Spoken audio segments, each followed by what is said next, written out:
Hello, 8th grade. Welcome back to our virtual class. We're going to continue on with radioactivity. We were talking about how isotopes determine the mass, the atomic mass that is indicated on the periodic table. And the way scientists have pretty much calculated it was to include all the known stable isotopes of that particular element. And we went through an example yesterday, and today for your assignment, you're going to go through another example so that you can figure out and calculate it yourself. So we're going to we talked about that because I wanted you to understand this concept of isotopes and how and why we calculate certain isotopes and not others, because today we're going to really get into the crux of radioactivity, what exactly is happening, and we'll pretty much go on from there. So basically we know that radioactive elements are elements that will fall apart. They're unstable. They're not going to exist in the form that they are because it's unstable, and atoms don't want to be unstable. They want to be in itself, stable, pretty much, right? I was thinking of a different word, but I really couldn't. So when we talk about stability in homeostasis, I have another word, homeostasis, but that only refers to living things, so that doesn't apply to atoms. But basically, we know that if it's unstable, it is going to fall apart. And what exactly happens when they do fall apart? So let's just write that down. An unstable atom will change over time. And this is, by the way, not the most important, but a very important aspect is time, okay? Some atoms will fall apart in a long time. It'll take a long time for that atom to fall apart if it's unstable, because it might kind of be stable, might not be stable. And that's, where we get these radioactive elements. But also, they might break apart really, really quickly. And so, just really depending on the particular atom and how long that'll take. And we're going to get to that later on in this chapter. And when they do, okay, so when they actually go through this change, okay, at that moment of change, so radioactive atoms will fall apart spontaneously. And when they do, and by the way, one of the reasons why it's dangerous is because of the spontaneous decay, right? We don't know how long it has decayed before. I mean, we can measure it based on the next time it decays, but each thing is going to decay at a certain time, right? As we were talking about before, something's longer, something's shorter. So, but it is quite spontaneous, okay? And so we have to be very, very careful with radioactive material. And when they do, they release tremendous amounts of energy.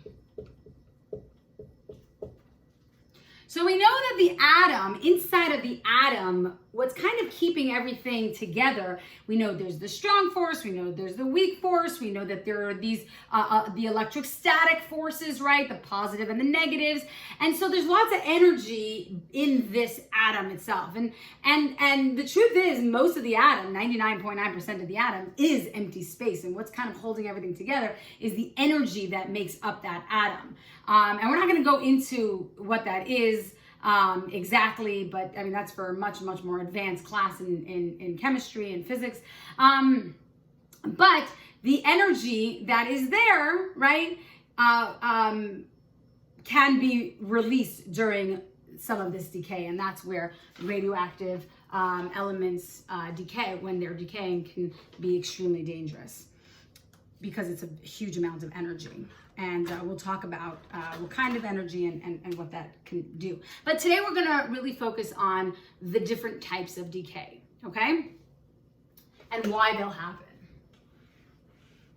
So there are 3 different kinds of decay.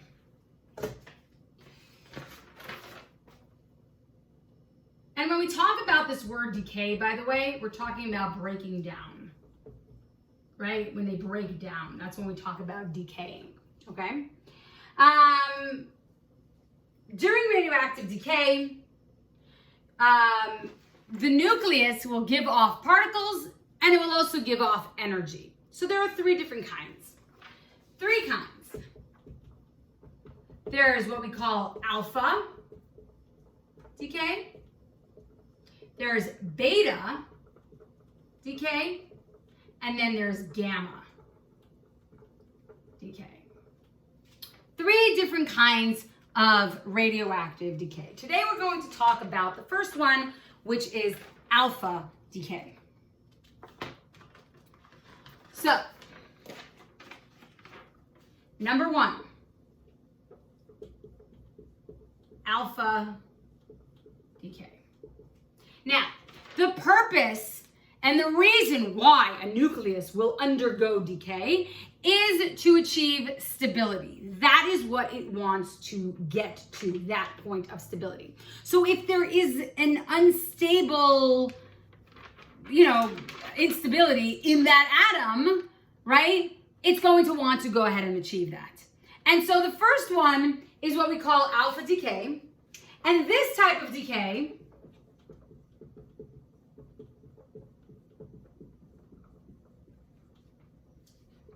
is made up of 2 protons,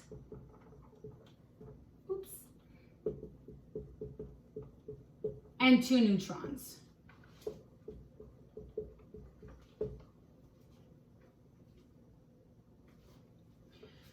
So basically, what's happening in an alpha decay is that the nucleus itself, so here's the nucleus, we have a whole lot of protons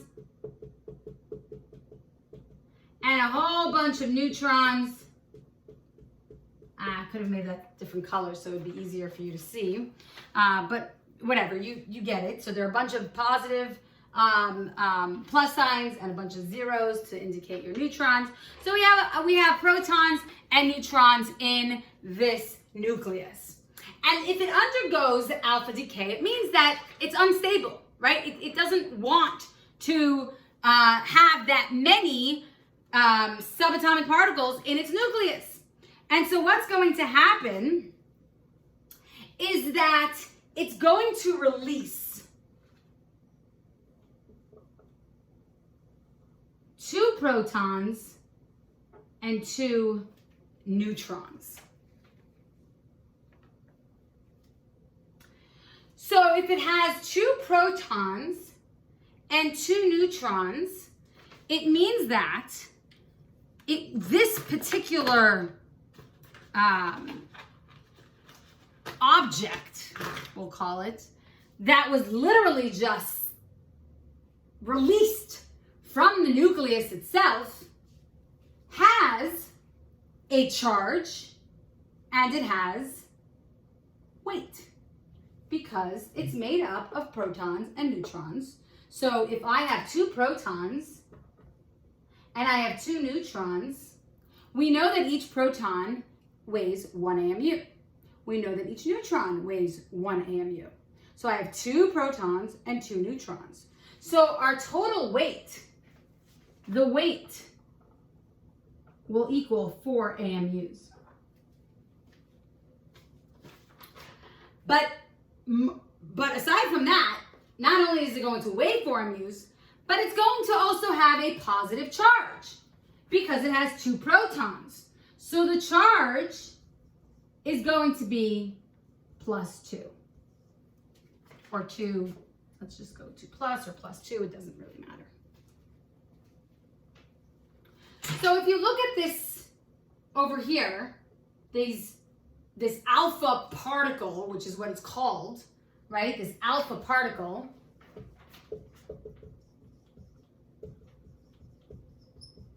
So when we're taking a look at this alpha particle, it has 2 protons and 2 neutrons. It weighs 4 AMUs and it has a charge of 2. Well, what else do we know that has 2 protons? Well, if you look at your periodic table, you'll find out. You go to your periodic table and you look at element number 2. Element number 2 is helium. So in essence, what's happening is that during alpha decay, I'm going to write it up here. During alpha decay, the nucleus, let's say the unstable nucleus, releases a helium nucleus. That's pretty much what it's releasing.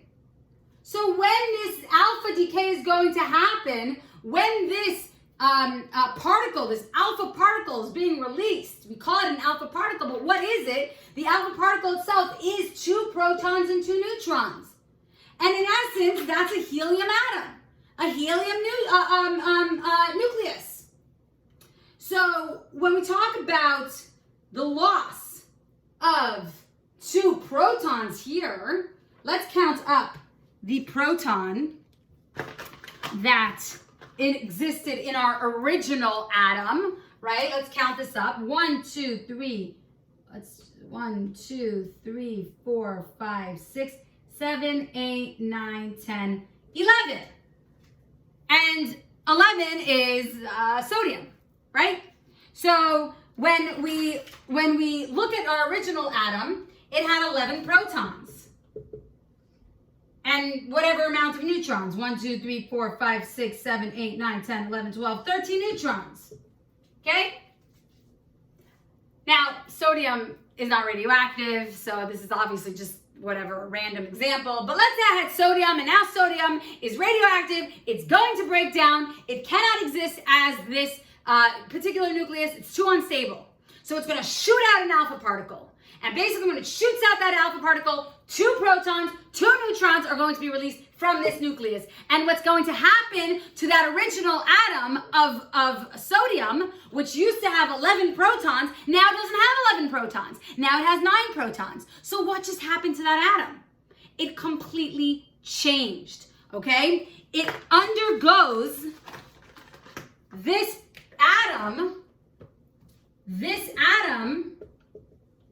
undergoes something called transmutation.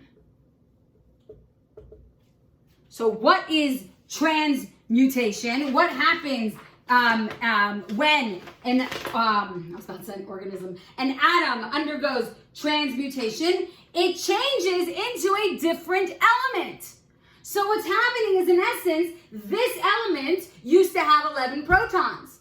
It no longer does. It has 9 now. So what used to be sodium is now, what is element number 9? You should all know it.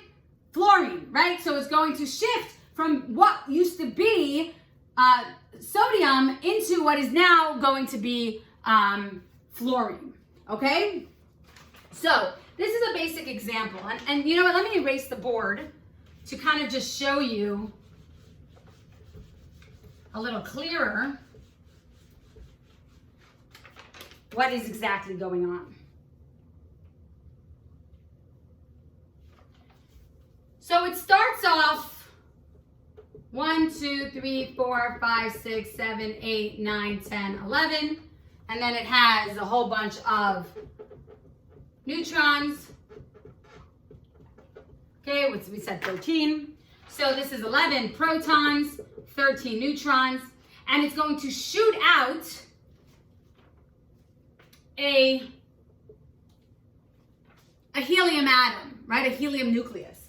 So when it shoots out that helium, right, now it's going to have 1, 2, 3, 4, 5, 6, 7, 8, 9, and then instead of 13 neutrons, it's going to have 11 neutrons. 1, 2, 3, 4, 5, 6, 7, 8, 9, 10, 11.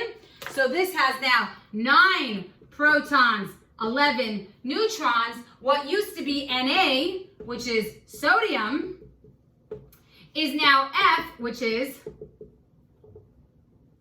fluorine. But don't forget, there's something else here as well.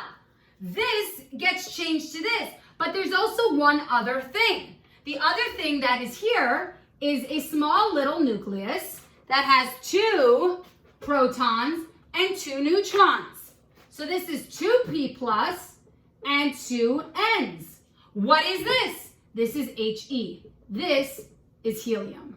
So what happened was this original atom, which was sodium, 11 protons, 13 neutrons, shifted. It went through transmutation,